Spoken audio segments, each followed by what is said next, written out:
माँ माणिकेश्वर गणपर्व नुआखाई गड़जात अंचल जयपाटना कहतु भवानीपाटना कहतु यही अंचल गड़जात परिवार नुआ खाती एवं आपण प्रथमे माँ माणिकेश्वरी ठारे नुआ नवान्न भोग हुए।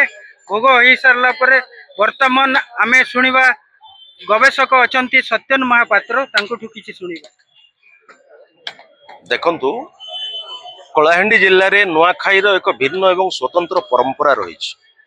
एटी कौनसी एक निर्दिष्ट तिथि रे गोटाए दिन रे समग्र जिलावासी नुआखाई पर्व पालन कर कलाहांडी रे भाद्रव मास शुक्ल पक्ष प्रतिपदा तिथि आरंभ करी आश्विन मास शुक्ल पक्ष दशमी जहाँ को विजय दशमी कह जाए ये 40 दिन व्यापी नुआखाईर एक माहौल थाए जिला सारा एवं ये 40 दिन भितर 5 गोटी पर्यायर कलाहांडी जिले में नुआखाई पर्व पालित होता है। प्रथम पर्याय जोटा हूँ भाद्रव मास शुक्ल पक्ष प्रतिपदा तिथि जहाँ समग्र पश्चिम ओडिशा रे मध्य प्रथम ता पूर्व कौन जगह नुआखाई पर्व आरंभ हो न था।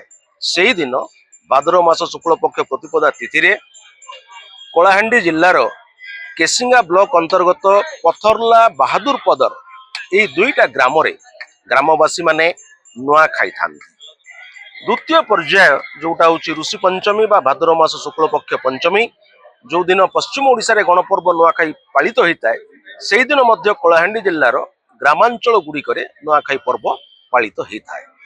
एवं आज भाद्रव मास शुक्ल पक्ष दशमी ये हूँ कलाहांडी जिलार तृतीय पर्याय नुआखाई।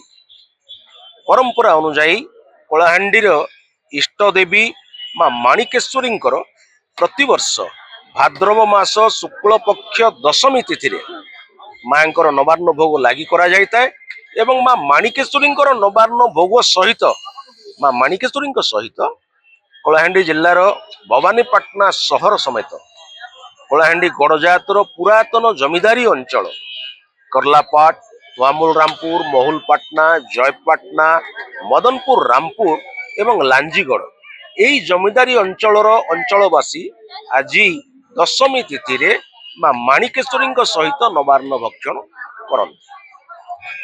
एटी आपण देखिबे माणिकेश्वरी संस्कृति रे एक सुंदर समन्वय देखा मिले।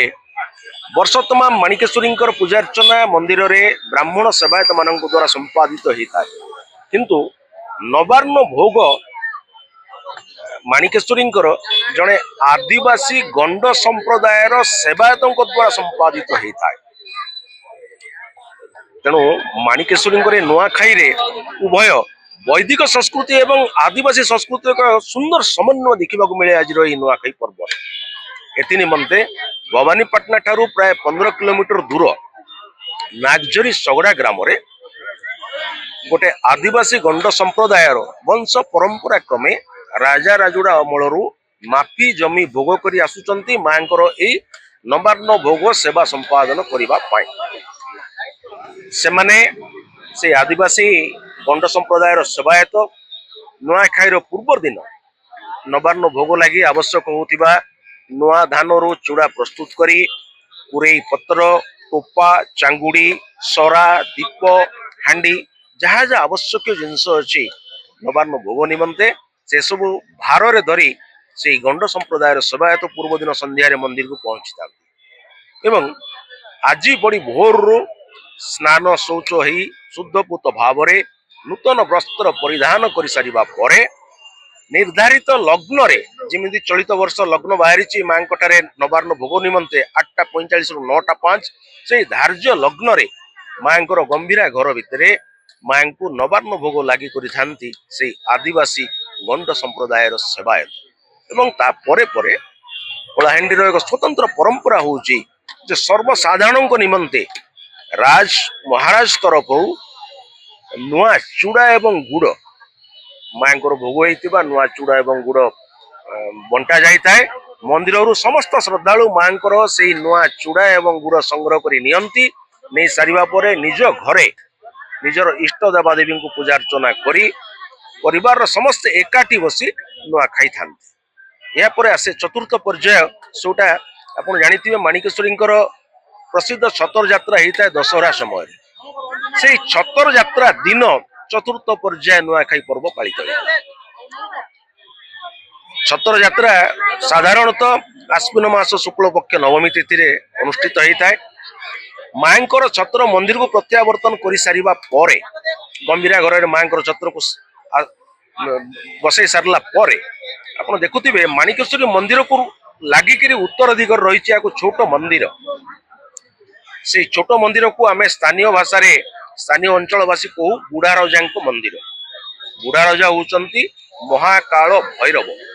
ସେଇ ବୁଢା ରାଜାଙ୍କର ସେଇ ଛତର ଯାତ୍ରା ଦିନ ନବାର୍ଣ୍ଣ ଭୋଗ ଲାଗି ହେଇଥାଏ ଏବଂ ବୁଢା ରାଜାଙ୍କର ନବାର୍ଣ୍ଣ ଭୋଗ ଲାଗି ହେଇ ସାରିଲା ପରେ ବୁଢା ରାଜାଙ୍କ ସହିତ କଳାହାଣ୍ଡିର ରାଜ ପରିବାର ସେଇ ଦିନ ନବାର୍ଣ୍ଣ ଭକ୍ଷଣ କରିଥାନ୍ତି ବା ନୂଆ ଖାଇଥାନ୍ତି। ଇଏ ଗଲା ଚତୁର୍ଥ ପର୍ଯ୍ୟାୟ।